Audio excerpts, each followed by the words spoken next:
Hey, so there's a mountain town 2 hours north of Tokyo where a shogun got a shrine. So over the top, his grandson basically said, "Let me top that."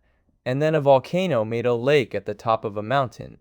And somehow it all works together. Nikko is small enough to see in a few days, but dense enough that bad timing will cost you. The wrong morning at Tōshōgū means sharing it with every tour bus from Tokyo.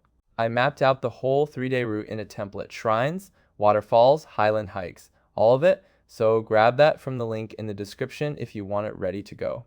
Nikko rewards every season differently: rhododendrons in spring, Highland cool in summer, peak foliage October into November, and snow-draped shrines in winter that are honestly undersold.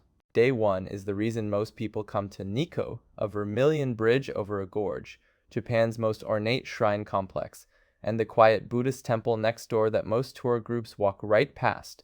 Shinkyō Bridge is the postcard, a single red arch over the Daiya River gorge, backed by cedar forest, and it's been looking exactly like this since 1636. This was the ceremonial gateway to Nikko's entire sacred area, and for centuries only shoguns and imperial messengers were allowed to cross it. Legend says a monk couldn't get across the river until a giant serpent coiled itself into a bridge, which, convenient. Walk past the bridge to the far side near the shrine office and look back. Most people shoot from the near bank and end up with the parking lot in frame. Tōshōgū is the centerpiece, the mausoleum of Tokugawa Ieyasu, the man who unified Japan and launched 250 years of peace under one family's rule. Every surface is carved, gilded, or lacquered. The Yomeimon Gate alone has over 500 carvings, and somewhere in here are the original 3 wise monkeys: see, hear, speak no evil, carved on a stable. Of all places. Don't rush to the famous sleeping cat and bounce. Walk the full stone path up to Ieyasu's actual tomb, because most day trippers skip it, and that forest descent is the quietest part of the entire complex. In peak autumn, the ticket queue at the gate gets genuinely long, so grab tickets online beforehand. The combined ticket usually covers Rin'nōji and Futarasan too. Rin'nōji is Nikko's oldest temple. Founded in 766, nearly 900 years before Tōshōgū existed, and it's the reason this whole area became sacred in the first place. Tōshōgū shouts.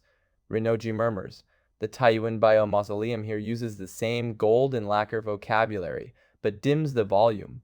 Incense hangs thicker, and the crowd thins out noticeably. Take off your shoes at the mausoleum entrance and walk the raised wooden corridors. The view from the inner hall looking back through successive gates is one of the best composed shots in Nikko. If you grab the combined ticket at Tōshōgū, you're already covered. Just walk over, because this is the palate cleanser after all that guilt and spectacle. Day 2 heads uphill into Oku-Nikko, a waterfall you ride an elevator into, a cable car above it, and a volcanic lake where Meiji-era diplomats built summer villas to escape Tokyo's heat. Kegon Falls is one of Japan's 3 most celebrated waterfalls, nearly 100 meters of water dropping into a pool, fed by volcanic drainage from Lake Chūzenji above. The real move is the elevator carved into the cliff face that drops you to a platform at the base, where the spray hits you and the rumble is something you feel in your chest. Hit the elevator first thing because the line builds fast. Most people start with a free top observation deck, so the elevator queue is shortest in the first hour after opening. The falls partially freeze in winter into dramatic ice columns, and the crowds thin out dramatically.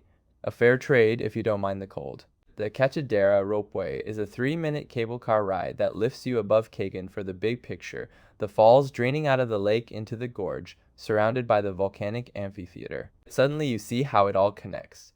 Lake Chūzenji sitting in its volcanic bowl, the falls pouring out of it, the gorge dropping away below.